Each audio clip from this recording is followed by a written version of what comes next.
I'd like to introduce Mark McKee. We got to know each other because we're dads at the same school. We met up and found that we work in the same sort of area and we have a similar philosophy of life and business. So, Mark, tell us a bit about your background. Thanks, David. I'm from the traditional finance world and as a managing director running foreign exchange technology for global banks. More recently, I've been in the fintech space working with crypto, foreign exchange, and equities, where return on investment has been key to keeping the investors on board. And I also completed a personal ambition last year by graduating with an MA in philosophy, where I wrote my dissertation about the philosophical implications of Bitcoin adoption. Do people, for example, have informed consent when trading and using Bitcoin? That was something I explored, as there isn't a lot of canonical material out there, given it's mostly crypto brews preaching only the merits. Which makes us both philosophers. Great. Anyway, what do you think are the particular challenges of applying agile methodology in fintechs? Well, people in fintechs are by nature rebels. They want to work in small, smart firms and are at the boundaries of what is possible in software engineering. Traditional banks used to be very innovative, but then the bureaucracy and underinvestment stifled a lot of that. Kind of why I left banking. And coming along to a fintech and trying to sell a methodology like agile is a bit like trying to persuade an F1 driver that his weekend runaround should be a Ford Mondeo.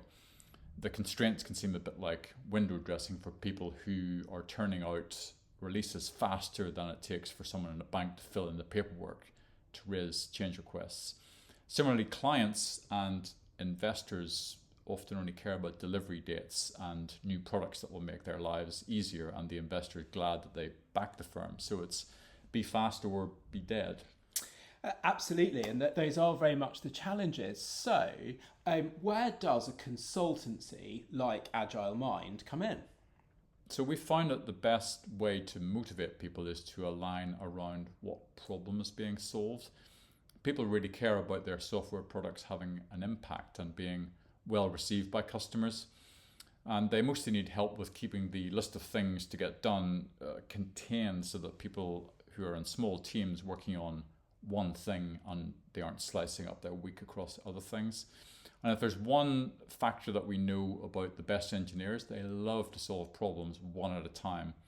And we help very often enthusiastic stakeholders to ruthlessly prioritize only the most critical problems to solve, which means helping leadership to see why they must sometimes turn down great ideas if they want to laser in on rapid revenue growth. So I'm going to switch over here and ask David to introduce himself. Cool, great. So I'm David, and I'm currently an independent consultant on a huge ERP project. Previously, I was a KPMG senior manager.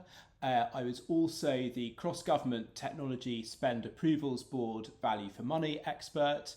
I co-wrote the official government guidance on agile software spend, and I was the delivery manager for the team who built the bus data repository, which powers apps that you use every day, like Citymapper and Google Maps.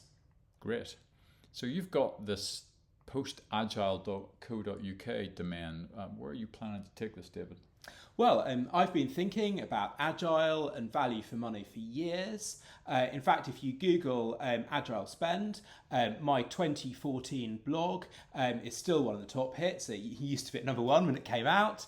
But my thinking has moved on, especially as I've collaborated with Mark.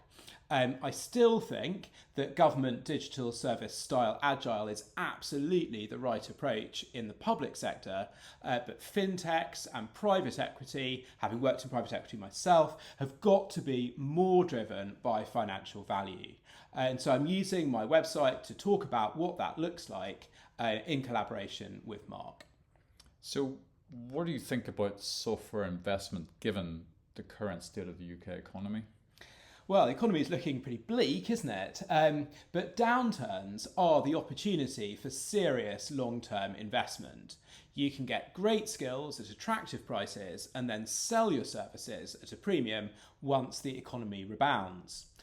Well-funded construction companies have been doing exactly that for years. You build in the recession, sell in the boom, and those with the deepest pockets usually win. So, how would you describe the way we are collaborating now, David? Well, right now, I'm helping Mark with comms and business development, and I'm also hoping to work alongside him in future on projects using my delivery management, strategy, and financial modelling skills.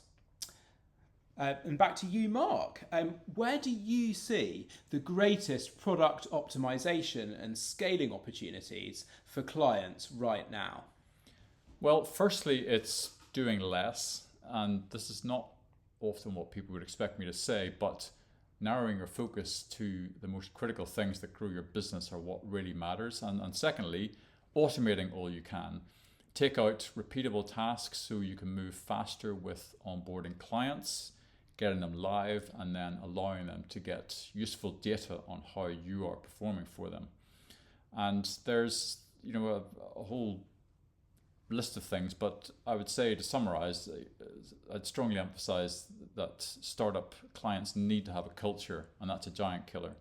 And why do I say this? I've seen firsthand that a strong culture where everyone knows what's expected of them and they can be open about things that go wrong, and they will do, they'll be able to beat a better funded competitor. It's just a matter of time. And also, who wouldn't want to work in a place where your views are taken into account when coming up with solutions to a client problem and your contributions are recognized? 100%. Culture is key. Thanks.